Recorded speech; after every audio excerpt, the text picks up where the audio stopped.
to play.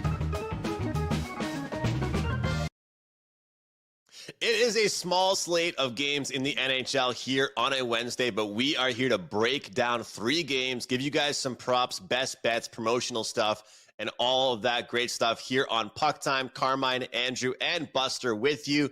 And guys, yesterday for me on a personal note, 0-2 day. I'm frustrated. Team total Calgary, they win the game but don't get the team total. Senators, 2-1 lead, they lose the game in overtime. So full transparency, 0-2 client day for me yesterday.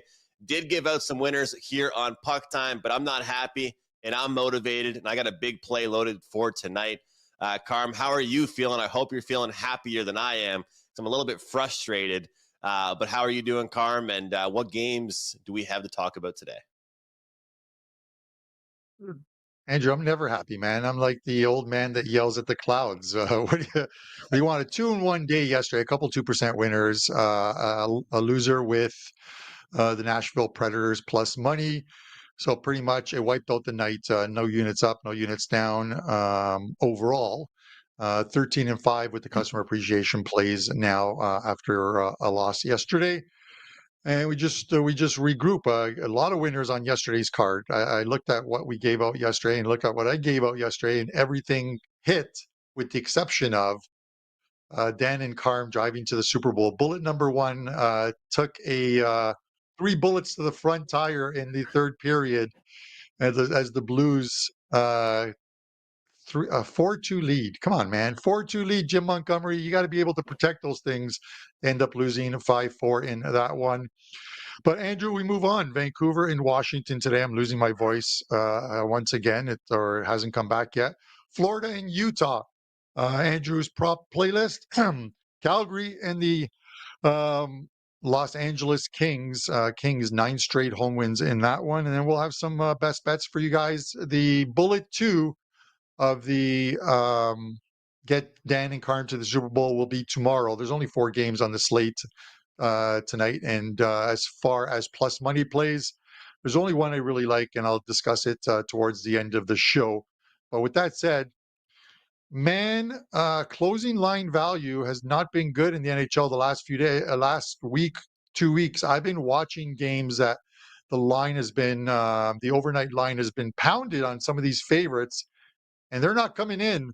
And here is another one, the Washington Capitals, Buster, minus 190. They have taken a ton of money overnight and this morning, or enough to move the line to minus 170. You got Vancouver at plus 160. Total sits here at 6, shaded to the under 20 cents. How are you breaking this one down?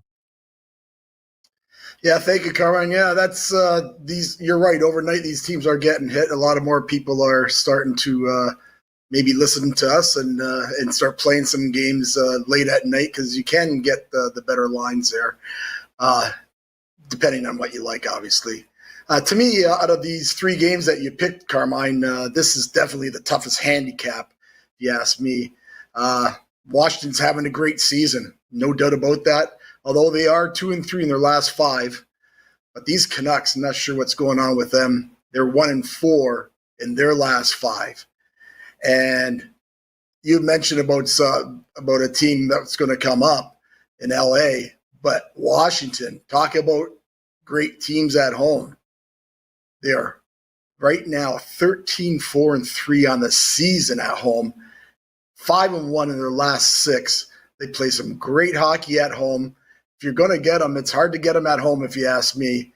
Problem for me here, though, like you said, the price. Geez, 180 up to 190, you were saying on some sites now. You just can't lay that with Washington, even though their home record and everything. I just can't do it. And maybe why? Because I believe this Vancouver team is a little bit better than what they've been showing of late.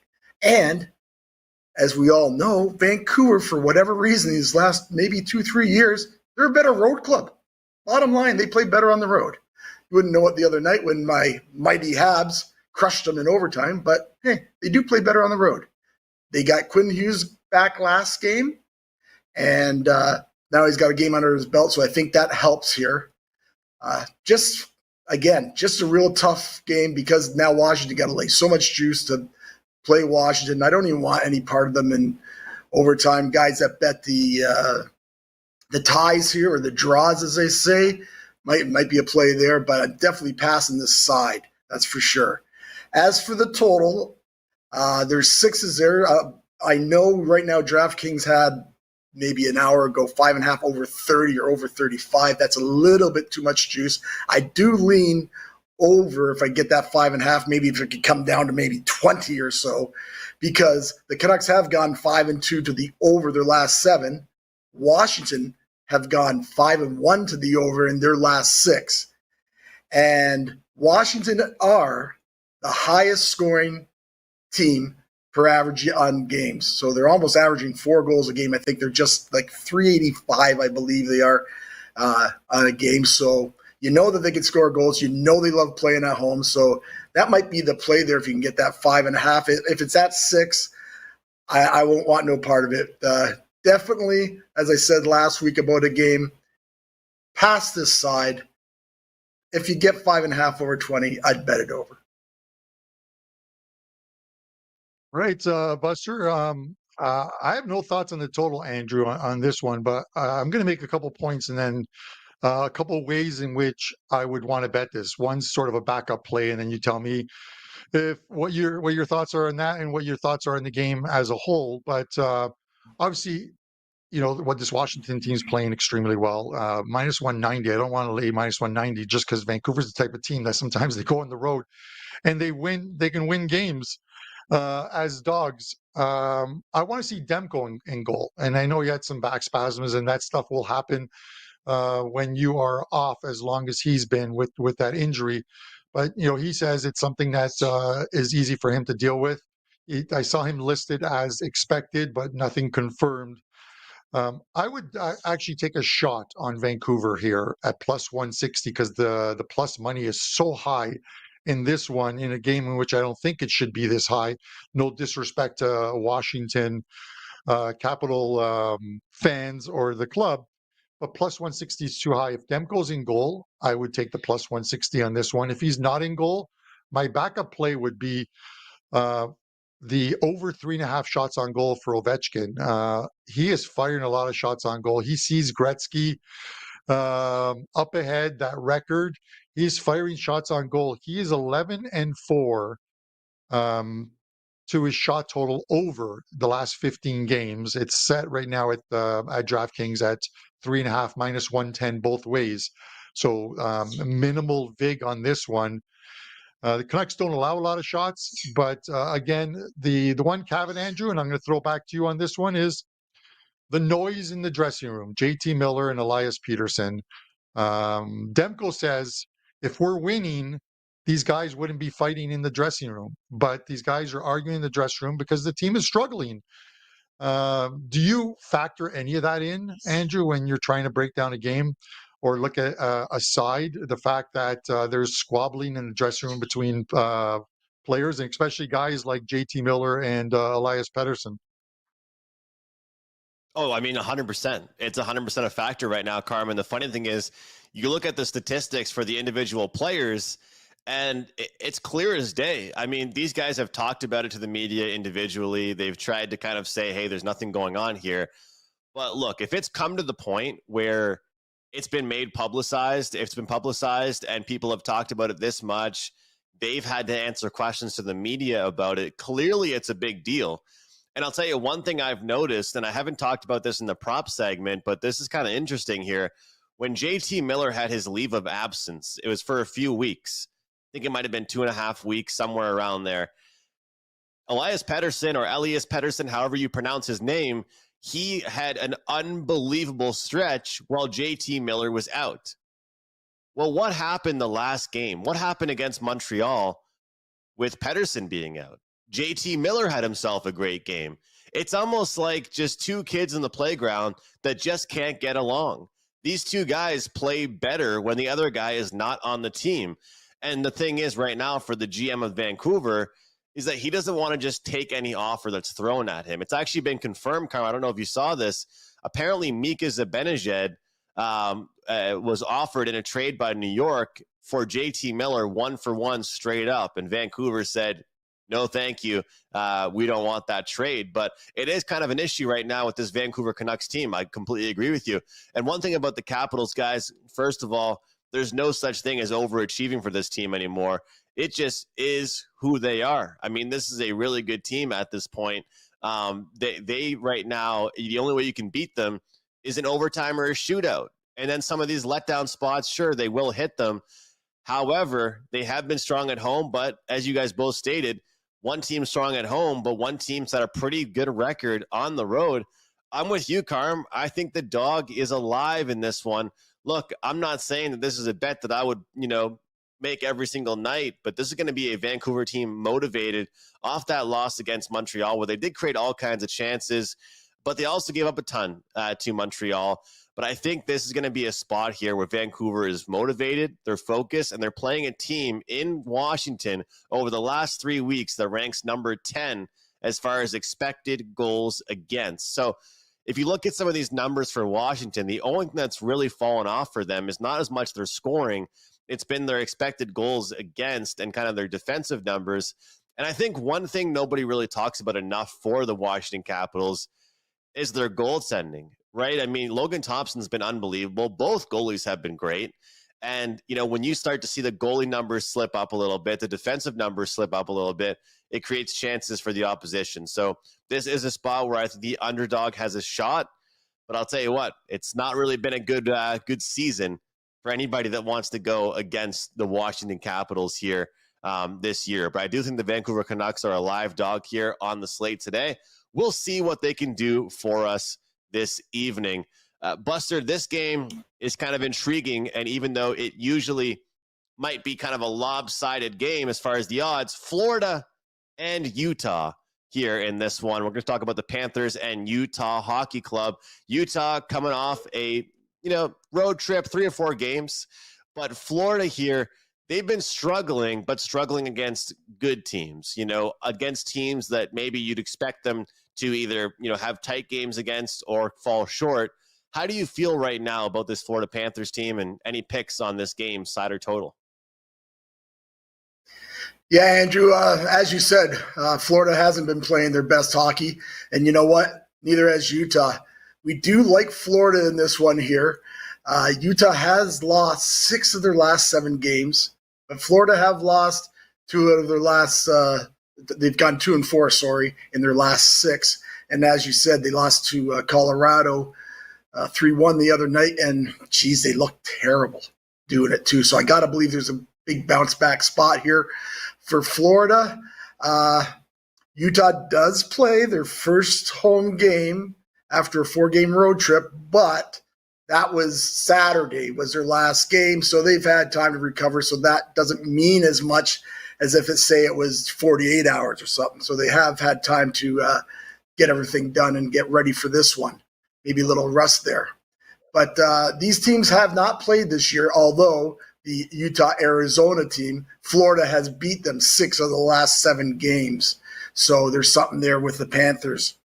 Here's the real kicker for me with Utah. They are 1-8 their last 9 at home. Now, going into the season, I really believed that this was going to be a big advantage to Utah. New arena, not new club per se, but you know what I mean. Really thought it was going to be an advantage, but definitely not so far. So that has to turn around for them. Not sure it's going to be tonight. Definitely like Florida here on the money line. As for the total, it's at 6 under 20. And also you can, there's some 5.5s, over 30, over 35 at DraftKings. I'm not sure what's going on with those guys today. They're dropping that total on a bunch of games where there's 6s and they're putting up 5.5. So this is the second game in a row that we've talked about. Both these teams, though, they do tread under. They're 6-3, Utah to the under in their last 9. And Florida is 5-1 to the under in their last 6. But to me, with both these clubs, playing unders, and they both just need to maybe open things up a bit, because obviously what they're doing of late, it's not working, right? Florida scored a goal last game against Colorado. I know Colorado's been playing a lot better defense, but still, they've got a great club. So Again, if this total gets to 5.5, I don't like the juice at 130, whatever it is, 135. But if it gets to 5.5, 20, I may play it over. But I really believe the play here is Florida and Florida money line. You don't even have to play in regulation because it's 130 right now. It does seem like a pretty good price. Buster, I tend to agree. Yeah, it is. I think it's a good price. Sometimes you look at a price and you think, okay, that kind of looks like a fishy line, but It is fishy. We're 41 games into the season. We're for Florida. We're at the halfway point. They got 50 points, so they're on pace for a 100-point season right now. And the defending Stanley Cup champions, they're not going to be on their game each and every game over an 82-game season. They know what the toll it's going to take on them. When I look at this price, it's not just the price I'm looking at. I would be worried with Florida's their last 5 or 6 games where they've got some losses in there, if this team wasn't creating chances. But if you look at their post-game analytics and you look at their expected goals, and this is what we have the last 6 games: 4.05, 2.32, 3.54, 2.77, 3.76, 3.92 expected goals for an average of almost 3.5 goals per game, expected goals. And yet that works out to 20.36 goals over 6 games. They've only scored 9 and were shut out twice. And they only scored 1 against Colorado after taking the lead. So, hey, Carm, can I just ask? Carm, sorry. Hold on a second, Buster. Yeah, sorry. Okay, Buster, go ahead. So I have no clip to do now that I can post. Go ahead. Thank you for interrupting. Sorry, Carm. I just wanted to ask you what the expected was against Colorado last game. That's all. I'm sorry. Just figured you were doing that, rundown of that. So I just wanted to ask you that. If you could have just waited. Would have been great if you waited until I was done, because now this clip for me is kind of useless now. But no, whatever. It's not. Anyway, Andrew, the point I'm trying to make. Can we mute Buster for a second? Thanks. The point I'm trying to make, Andrew, is if a team, I look for a team that is creating chances and creating scoring chances and has a high XG, that aren't scoring goals, that are a good team, and eventually those goals are going to start to go in. And those are and a team like Florida is a very good team. We've seen it the last couple of seasons with them. So it's unrealistic to think that Florida is a team that over 6 games have scored 9 goals, averaging a goal and a half a game, and this is the standard for them. It is not. They're going to break out at some point, and it could very well happen tonight against a Utah team that doesn't play well at home or hasn't been playing well at home. So I'm definitely taking the 130 on there, and it'll likely be on my playing card tonight. Now, nothing like feeling like I'm at a dinner table with my uncles that are bitching at each other. Nothing like that feeling. 4.18 to 3.81, Buster. Those were the numbers. So Colorado 3.81. So Carm, you're right though. I mean, the fact is, I was shocked. You know how, Carm, like sometimes you're watching a game and you can kind of guess what the XG is going to be? I'm not going to lie. I didn't think the XG was going to be that high for Florida, and I watched a lot of that game. So that's the thing, is that like the 3 of us watch a bunch of hockey. Like the 3 of us are watchers. Like, it amazed me when I first got into the industry, guys, that people didn't watch games. But with the way you can use stats these days and with the way you can look at, recaps and all that, a lot of cappers actually do better not watching them. Like I said, I watched a lot of the games, same for Buster, same for Carmine, but I was shocked. And so the point that Carmine is making, it's an extremely good point, because you can look at some of these games that a team should be putting up a higher number of goals, and you can use that to kind of leverage yourself and say, okay, I was on the right side, or it can help build your case for the next game. So this is interesting because obviously you have 2 motivated teams. The fact of the matter is here, guys, in this one is that this is a Florida team that is motivated, and they've lost some games recently against some good teams. This is a Utah team that's had a miserable road trip, and it's their first game back at home. I like the first period over 1.5 in this game. I think both teams are pissed off in their own rights. I really do. I just think that both teams are going to be upset in their own individual ways.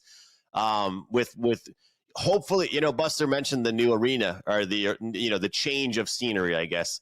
I'm with you, Buster. I always say new arena, but it's an arena that's been around for a while.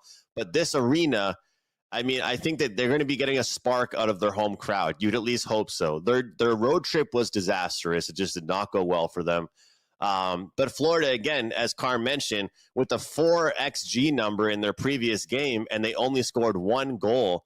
I mean, with Bennett, with Verhaeghe, with Reinhart, with all these guys creating and only scoring 1 goal, I think that should go right into effect and carry over into the next game, but right in the first period. So I'm going to take that first period over 1.5, Carm. I just think it gets off to a really, really good start in this game. So, Buster, I know that you are a watcher. You watch a lot of the games. Have you taken any kind of approach with looking at this stuff, or as much as you don't look at it, maybe as much as Carmen and I do, what does that stuff mean to you? Is it anything different than what it means to us, or are you shocked to hear Florida had a 4 expected goal number for that game? Andrew, I'm totally shocked, and that's why when Carmine was naming off all those numbers, I thought, hold on, man, I got to ask him like what was in that last game, because I thought I heard him say 4, and I'm thinking I watched that game. Those first 2 periods, they were total no-show. So they end up getting that expected goals in that third period. They did have a bunch of breakaways and stuff here and there, but yeah, to me, that's why I'm not. I look at the analytics and everything, but very, like, let's put it this way, it's about 5% of what I do, and everybody says, "Oh, yeah, that's the way you have to go. You have to go now." But I don't know. Is it when just by what you guys have told me right now, that I'm like you, Andrew. I watched that whole game, and to me, I don't know how the hell they got the 4 in this analytics, but I guess that's they've got that down pat throughout these, like, whatever it's been, 5-8 years. So no, to me. Yeah, I didn't see that, and that's why I'm sorry I butt in Carmine. Probably the first time in about 2 years that I've done that, but I was just shocked. I thought, did I hear right? Did I hear him right? Yeah. On the 4. So, anyways, yeah. Carm, that's would all. you That's compare my 2 it cents. to, a baseball team getting a bunch of hits but not getting home, like getting on base but not bringing those runners home? Because what if it just doesn't end up converting? Like, what if a team goes like 3 or 4 games and they've got like 7 or 8 stranded base runners, but those guys just aren't bringing them home? How do we approach that as far as this is concerned? Because just like yourself, over the past few years, I've really started to look at these numbers too. Well, analytics are part of the game. Yeah, you either use them or not. I'll watch football games and they pop them up on the screen. It's like when you're supposed to gamble on 4th down, if it gives you a better chance to win. When you're going to go for the 2-point conversion. I still don't get it at times. A team down 14 points scores a touchdown and then goes for 2 points, and I'm like, why are you going for 2 points? Because if you miss, you're going to need 8. It's not predicated on the miss; it's predicated on the make. And now a touchdown at the end of the game gives you a win as opposed to a tie game. But if you want to go back to that Florida and Colorado game, here are the XG numbers for the Panthers: 0.62 in the first period, 1.39 in the second period, 1.91 in the third period. In all, and this is taking everything into consideration: 5-on-5, 5-on-4. 4-on-5 penalty kill, everything, all situations. 3.92 for them, 3.69 for the Avalanche. It is one in which there probably should have been some goals. You can watch a game and miss out on XG, Buster. That's not the point I'm trying to make. Is the point is XG exists for a while, for a reason. Teams use it. Teams use shot maps to see where players are likely to score from, likely to shoot for. It's a chances in close that you normally have obviously a higher XG. Shots from the point, lower XG. So It's the in close stuff that helps generate it, or 2-on-1s, 3-on-2s, power plays. That's what helps generate the XG. And there are sites that have different XG numbers. Everyone doesn't use the same model. I've stated before, I'll always use Natural Stat Trick. It's the one I've used. There's no reason for me to go away from it, but I think Money Puck also does it. I think Brian uses Money Puck. There's a lot of different sites that do use the XG number, Andrew. All right. With that said, Andrew, while I take a break and rest this voice and try and calm down the people in our live chat, give us your prop playlist and some winners. Yes, got two props again here for today. Before I jump into them, guys, as I mentioned off the top, we are in bounce back mode, but it's still a really, really good run. 70% since early December.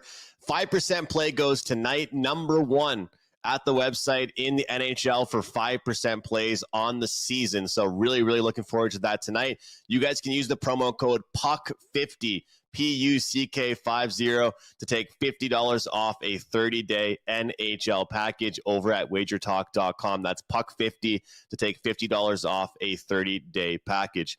All right, the first play I'm going to go with is Connor McMichael under 1.5 shots on goal for the Washington Capitals. And guys, bet this one as fast as you can, because the number is getting worse and worse and worse here. I got down on this one personally at plus 105. It was plus 100 earlier. Try and shop around, get the best number you can. 6 of his last 8 games, he's gone under 1.5 shots on goal. This is a guy that teams are starting to respect. Teams are starting to see as a shooter. And with that happening, he gets more attention. He gets more coverage. More guys are marking him, making it tougher for him to get those shots on goal. And one thing about the Capitals right now, they actually have some depth. When you got Strome playing well, when you've got Dubois playing some good hockey, there's multiple guys that are scoring right now for the Washington Capitals. So we're going to go under 1.5 shots on goal for Connor McMichael. And then we're going to switch over to the Florida Panthers and Utah Hockey Club game and take Sam Bennett, who just does all the right things for the Florida Panthers. Of course, Stanley Cup winner with them last year in the playoffs. This is a team that will be hungry off a loss against the Avalanche. They have struggled as of late. They are just 2-4 their last 6 games. I'm going to take Sam Bennett to get a point at plus 105. And hopefully we can go 2-0 tonight in these here. And of course, they're catching the Utah Hockey Club in the first game back at home off their road trip. So once again, guys, 5% play goes tonight at WagerTalk, number one this year in NHL 5% plays, and also on a 70% NHL run going back to early December. So use that promo code PUCK50 and let's cash these tickets. And I will send it back to Carm to set us up for our third game. Muted. Oh, it is. I've never sounded better. I've never sounded better than when I was muted. My wife, my wife is enjoying me having no voice. But with that said, we have the Calgary Flames and Los Angeles in this one. Minus 245 on the Kings, plus 195 on Calgary. This line. I looked at how anyone can play this game. The line is too high at 245. I think it's too high. The line in regulation is like 155. That is too high for me because it's probably going to go to 160, 165. It's going to steam a little bit. But 9 straight, the Kings are winning at home, and they're beating some good teams. I just don't know how to play them. I can't even play the puck line. That's more of a Vegas thing with me, taking the puck line as it continues to cash. But because you look at their this streak that they have at home, and I think only 4 of them were multi-goal games. The home team has won 9 straight games in this series. It just seems like that much of a homer series. I'm leaning under in this one, under 5.5. And I get it. The Flames are on the second of a back-to-back, and that's probably why the number is where it is right now. The Flames this season, 4 back-to-backs. They've lost the second half of the back-to-back 3 of those 4 times, but 3 of those games have stayed under the total. They seem to play a little bit better defense. They don't get the scoring, and there's some teams that they play, like the Vegas Golden Knights, the Edmonton Oilers, I think the Pittsburgh Penguins, teams that can fill the puck, fill the net with pucks, and those games stayed under the total, with the exception of one, and I think that was the Pittsburgh game. So I'm leaning under in this one, but this one's not going to make my card. This is one of those ones, Buster, if you held a gun to my head, one of those Mexican pistolas, I would say, okay, I'm going to take the under 5.5. But failing that, I think this is going to be another one of those ones like their previous meeting, which was in Calgary, less than 60 shots. I think I had 57 shots on goal in that game combined, 29-28. And the game finished 3-1 for Calgary with an empty net goal in that one. Can you make a case on how to play this game? And would you take the dog? Well, Carmine, I'm actually thinking right along with you on this game here. Yeah, I definitely would not take the dog, and only because it's a bad spot for Calgary. Obviously, they won last night. They're on a back-to-back, have to play less than 24 hours. And that was a tough, hard-fought game. And I sometimes look at that. Sometimes the games, when on a back-to-back, they're always, I guess, hard-fought. But that one, I watched a bit of that game last night, probably the last half of that game. And, yeah, it was a pretty tough, hard-fought game. Go to overtime.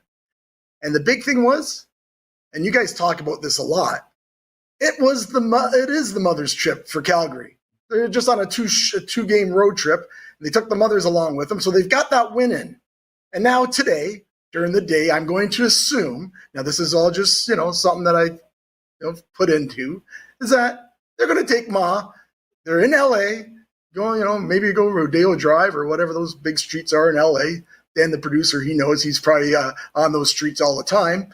And, they're going to maybe be a little bit more relaxed than they normally would be in another spot. So I really believe this is a bad spot for Calgary, and that's why you see it at 230, 240. Like you've mentioned, LA is the best home club in the NHL right now at 14-2-1. And you also mentioned, Carmine, they do have in-season revenge, which I always like to play against. It's on November 11th, they did beat LA 3-1. Now, they have won, LA has won 4 straight, and they have not played since Saturday. So you got that whole rest and rust thing again, but I think that really helps LA in this one as well, just because of the spot that Calgary's in. But as you said, okay, I'm not laying, well, you know me, I'll never lay that kind of big juice in that. The regulation would probably be the only way I'd go, because as you said, even laying 1.5, you got to lay juice, which I don't really like doing. I think I saw the regulation last night around 1:45. Like you said, by the time people watch this show and see it in the afternoon, it might be 160, 165, and that might be a little bit too much. I would just make a small play on LA in regulation to play anything here. As for the total, it is 5.5, and it's there. That's just a pass for us on 5.5, because I do believe under is the way to go here, but I just can't get there with Calgary on a back-to-back. I don't like playing teams on a back-to-back to play unders. But both these teams trend under. Calgary 7-3 last 10 to the under. LA, they're 6-4 to the under the last 10. So again, but when these teams get together, it's kind of interesting. Last 10 games, they're 6-4 to the over. So there's that there. But at 5.5, I really don't want any part of the total here. But I will make a small play on the regulation. Like I say, I got 145 last night, so that was my play already. All right, sounds. Did we lose Andrew? No, Andrew's there. Blink if Is you're he? alive, Andrew. I Andrew don't might think be he's there, frozen. Carmine. Yes, Andrew's not blinking. he's not blinking. Okay. If I was producer Dan, I would chime in with like Andrew's make-believe voice and tell you what. But he's giving me the thumbs up, guys. He is back. I think Andrew got scared with the little fisticuffs between Buster and I. Who, listen, we raise pints every time Buster makes it north of the border. So it's all good fun between Buster and I. Don't worry, boys. we're not TJ Miller and Elias Peterson like some guy had said in the chat. Andrew, give me your thoughts on the Calgary Flames, LA Kings. I know you got a winner for us. Come on, man. Yeah, we don't need any toxic locker room. We don't need a toxic locker room here on Puck Time. Come on now. But yeah, I have no idea where I got knocked into there. But guys, I never, ever, ever, ever do this because I don't like turning a dog with a plus price into a minus favorite here. But I'm actually on the plus 1.5 for the Calgary Flames. And this might be one of the, I can count on how many times, I can count on one hand how many times I'll probably take a plus 1.5 bet on the show this season. But I just love this spot. First and foremost, both these teams have actually been two of the best defensive teams as far as the analytics are concerned over the past month. Both these teams are defending very well, not to mention both teams have really rock solid goaltending. And I think that, yes, it is second half of back-to-back. That is something to consider. But I just think that this is an opportunity for LA to continue to play their low-scoring brand of hockey. They're one of those teams that, they just look towards winning a game. They don't care about, kind of putting it, stepping their foot on your throat. They don't really keep their foot on the gas pedal. They have no issue winning low-scoring games. And so this Calgary Flames team, they won't be happy because although they won that game in overtime yesterday, they created a ton of chances in their game last night, and they still were not able to pick up that regulation win. In fact, against Anaheim, they could have easily lost that game because they give up a lot of chances themselves. So I think they'll be focused here. Sometimes a back-to-back is, a spot where you're fatigued, but it's also a spot where you have last night in your mind. You are completely motivated after an effort that you might not be completely satisfied with. And albeit they got the win, I feel like this is a motivated club. And let's face it here, guys. It's been very hard lately to find flat spots for the LA Kings. This team is rolling right now, as Lawrence Presman would say, but I think this is a spot where Calgary keeps it close, keeps it tight. This will be a very rare plus 1.5 wager for me on the Calgary Flames, and that is actually my show play for today. So no need for me to mention it once again. That will be my show best bet. And the only thing I have up at WagerTalk right now is the 5% NHL play. So join me on that, guys. It's small NHL card, but I did find a play I really do like. So hope you join me. And if not, we'll see you guys tomorrow on Puck Time. Over to you, Carm. I thought you were closing out the show before we got to hear from Buster. But listen, good luck on that 5% play, guys. Andrew had that coupon yesterday that you guys can use if you want to get a month of NHL. I think it was NHL 50. Andrew, can you correct me if I'm wrong on that? Puck 50. Puck, okay. Use that over on his page and get a longer term package instead of $35 for one play. But I wish you luck on that one. Buster, I'm going to go to you before I give out my show free play. You've got something a little different in store for us, but tell us what you have up at WagerTalk first, and give us a winner on tonight's card.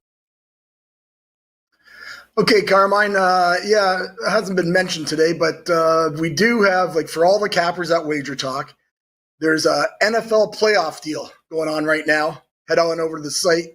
You get the entire playoffs for $149. You have to go and use a promo code PLAYOFFS, and you save 25% off that $149. So that's a great deal. It covers all the 5%, gives you the Super Bowl game. So, yeah, $149 for that deal, but make sure you use the promo code PLAYOFFS and save yourself another 25%. So head on over to this WagerTalk.com and check that out. Our show play today, there's only 4 games, so we're going to make a prop play here. We're going to go for, Andrew didn't use the prop play that I'm going to use, but yeah, we're going to go from Andrew's little prop book here, and we're going to take Evan Rodriguez over 1.5 shots on goal. Now, Evan has gone over this number 4 of the 5 games, but what's really interesting is that when he's played this Utah, well, they haven't played this year, so Utah-Arizona club, career games, he's gone over in every game. He is now on that first line, which helps. He also gets time on the power play, which helps. I really like this play, and for the show play, we play Evan Rodriguez over 1.5 shots on goal. As always, best of luck to everyone on this short slate of NHL games tonight. Best of luck with the NFL playoffs. Looking forward to that. Also, college playoffs. Thursdays there's a game. Friday there's a game. Wife's already wondering, like, what? We can't even go for dinner this next Thursday, Friday, Saturday, Sunday, Monday.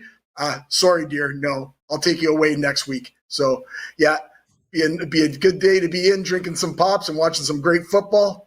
And as always, have a great day.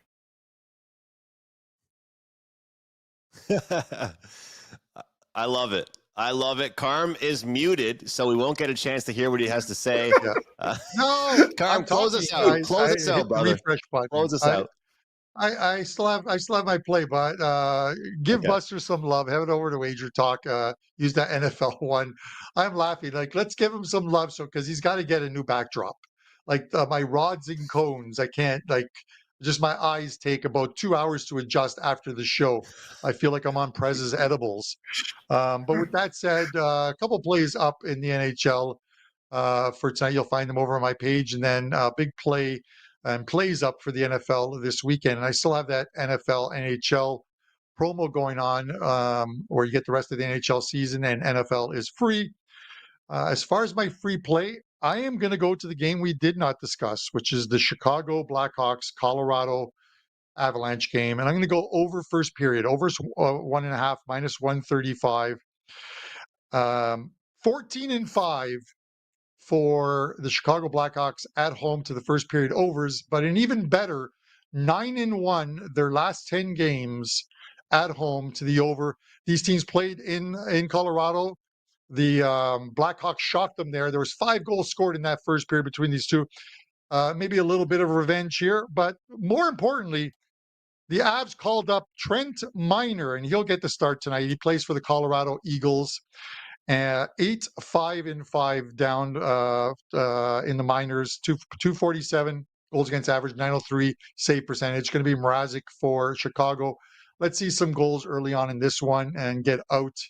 Much like the Dallas game yesterday, let's get out very early with a winner in the first period. So over 1.5 is your free play on today's show, guys. We appreciate you guys tuning in. The camaraderie that we have on the show, Andrew and I, we toss in Buster, and sometimes it's a hand grenade waiting to be launched, but we have a great time doing it. Hit that like button on the way out. Drop a comment in the comment section below. We appreciate you guys in our live chat. And we'll be back tomorrow, 11 a.m., where Brian Leonard steps into the guest seat, and we'll have a full slate of NHL games and hopefully 3 really good ones to discuss. For myself, Don Buster, Andrew McInnes, and Dan Alexander, this is Puck Time. We'll see you on Thursday.